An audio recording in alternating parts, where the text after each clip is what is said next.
নমস্কার বন্ধুরা, আমাদের রান্নাঘরে তোমাদেরকে স্বাগত। আজকে আমাদের রান্নাঘরের রেসিপি হলো মুগ বরবটি। নামটা নিশ্চয়ই অনেকেরই চেনা। এইভাবে নিশ্চয়ই তোমরা অনেকেই মুগ বরবটি করে খেয়েছো। আবার অনেকে বরবটি কিন্তু একদম পছন্দ করো না, কিন্তু আমি গ্যারান্টি দিয়ে বলছি এই মুগ বরবটির রেসিপিটা আমি যেভাবে করেছি দেখে নিয়ে তোমরা একদিন অবশ্যই বাড়িতে করে খাও, তারপরে বলো যে কেমন লাগলো। রুটি লুচির সাথে অথবা পরোটার সাথে এত অপূর্ব স্বাদ লাগবে এটা খেতে, কিন্তু পরের দিন আর অন্য কোনো তরকারি করতেই মন চাইবে না। সঙ্গে থেকে দেখে নাও কিভাবে করেছি। নিরামিষ দিনে কিন্তু দারুণ একটা রেসিপি। আর ভালো লাগলে কিন্তু লাইকটা দিতে একদমই ভুলো না। অনেকেই রেসিপি দেখে চলে যাচ্ছ, লাইক দিচ্ছ না বন্ধুরা, হয়তো ভুলে যাচ্ছ। অবশ্যই কিন্তু কমেন্ট করো। আজকে তোমাদের বরবটি আলু আর মুগের ডাল দিয়ে মুগ বরবটি করে দেখাবো। এই রেসিপিটা কিন্তু একদম নতুন, সঙ্গে থাকো। তার জন্য আমি এখানে ছোট এক বাটি মুগের ডাল নিয়েছি। এখানে নিয়েছি গরম মশলা, টমেটো কুচো, 1 টেবিল চামচ আদা বাটা আর 8-10টা মতন লঙ্কা কুচো। সবার প্রথমেই কড়াই গরম হয়ে গেছে, মুগের ডালটা কড়াইতে দিয়ে দিলাম। শুকনো খোলায় একটু নেড়ে নিচ্ছি। 2 মিনিট মতন আমি মুগ ডালটা ভেজে নিয়েছি। ডালটা ধুয়ে প্রেসার কুকারে দিয়ে দিয়েছি, একটা সিটি দিয়ে নেব, ওই জন্য অল্প একটু জল দিলাম। অল্প একটু লবণ দিয়ে দিচ্ছি, হলুদ গুঁড়ো অল্প, ভালো করে নাড়িয়ে দিচ্ছি। একটা প্রেসারে সিটি একটা দিয়ে ফিরে আসছি। ডাল সেদ্ধ হতে হতে একটা পাত্রে গরম জল বসিয়ে দিয়েছি, তার মধ্যে একটু লবণ দিয়ে নিলাম। কুচিয়ে রাখা বরবটিগুলো গরম জলে দিয়ে নিচ্ছি। একটু ভাপ দিয়ে নিলে বরবটিটা কিন্তু খেতে খুব জুসি হয়, না হলে কিন্তু ভেজে রান্নাটা করলে শুকিয়ে যায়, কিরম শুকনো শুকনো লাগে। সঙ্গে থাকো, তাহলেই বুঝতে পারবে কিভাবে করছি। 2 মিনিট মতন ভাপ দিয়ে নিয়েছি। এবার বরবটিটা গরম জল থেকে নিয়ে ঠান্ডা জলে দিয়ে দিচ্ছি।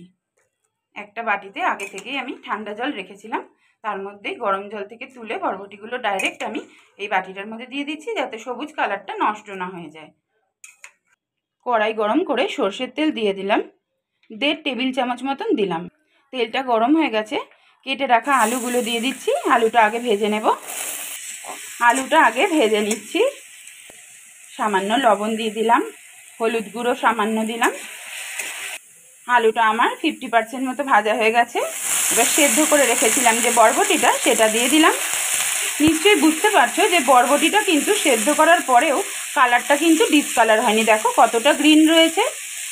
সবসময় কিন্তু কোনো সবজি যদি ভাপ দাও অবশ্যই ঠান্ডা জলে চুবিয়ে রাখবে, তাহলেই কিন্তু সেই সবজির কালারটা ঠিক থাকে। আলু আর বরবটি একসাথে কিন্তু লাল লাল করে ভেজে নিচ্ছি। বরবটি আর আলুটা ভাজা হয়ে গেছে, এই সময় তুলে নিচ্ছি। ওই কড়াইতেই আবার 1 টেবিল চামচ সর্ষের তেল দিয়ে নিলাম। তেল গরম হয়ে গেছে, সাদা জিরে আর শুকনো লঙ্কা তেলের মধ্যে আমি ফোড়ন দিয়ে দিলাম। কাঁচা পাকা যে লঙ্কাগুলো কুচো করে রেখেছিলাম সেই লঙ্কাটা তেলে দিয়ে দিলাম। ভালো করে একটু ভেজে নেব তেলের মধ্যে লঙ্কাটা। একটা বড় সাইজের টমেটো কুচো করে রেখেছিলাম, সেই টমেটো কুচোটা দিয়ে দিলাম। অল্প লবণ দিয়ে দিলাম, টমেটোটা তাড়াতাড়ি মজে যাবে। টমেটোটা মজে গেছে, এই সময় আদা বাটাটা দিয়ে দিলাম। আদা বাটাটা টমেটোর সাথে ভালো করে কষিয়ে নিচ্ছি।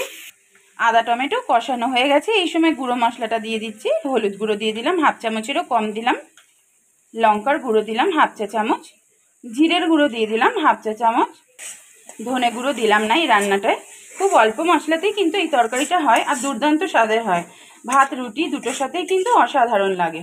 মশলাটা আমার খুব ভালোভাবে দেখো কষানো হয়ে গেছে, সুন্দর করে কিন্তু তেল ছেড়ে দিয়েছে মশলা থেকে। 3-4 মিনিট মতন মশলাটা কষিয়ে নিয়েছি। মশলার মধ্যে ভেজে রাখা বরবটি আর আলুটা দিয়ে দিলাম। আলু বরবটিটা ভালো করে মশলার সাথে নেড়ে মিশিয়ে নিচ্ছি। ততক্ষণ তোমাদের ডালটা দেখিয়ে দিই। দেখো মুগ ডালটা দেখো পুরোটা কিন্তু সেদ্ধ করিনি, জাস্ট ডালগুলো ফুলে উঠেছে। ঠিক এই অবস্থায় নামিয়ে দিতে হবে, কিন্তু এর থেকে বেশি গলানো যাবে না। এবার ডালটাও আমি দিয়ে দিলাম বরবটি আলুর মধ্যে। এই অপূর্ব স্বাদের নিরামিষ মুগ বরবটি কিন্তু অবশ্যই তোমরা বানিয়ে খাবে।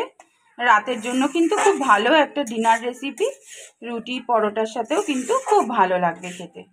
পরিমাণ মতন লবণটা দিয়ে দিচ্ছি। মশলার সাথে কিন্তু সব কিছুই ভালোভাবে কষিয়ে নিয়েছি। এই সময় পরিমাণ মতন গরম জল দিয়ে দিতে হবে, ঠান্ডা জল কিন্তু ব্যবহার করা যাবে না। যেহেতু সব কিছুই আমার সেদ্ধ করা, আলুটাও ভাজার সময় কিন্তু সেদ্ধ হয়ে গেছে, বরবটিটাও হাফ ভাপানো আছে, মুগের ডালটাও হয়ে এসেছে। এই সময় যদি কাঁচা জল দাও তাহলে কিন্তু তরকারির স্বাদটাই নষ্ট হয়ে যাবে। এই সময় লো টু মিডিয়াম ফ্লেমে একটা ঢাকা দিয়ে ঢেকে দিচ্ছি, সেদ্ধ হয়ে যাবে আশা করি 2-3 মিনিটের মধ্যে। তারপর ফিরে আসছি। 3 মিনিট পর ঢাকা খুলে দিয়েছি, উপর নিচ করে একটু নেড়ে দিচ্ছি।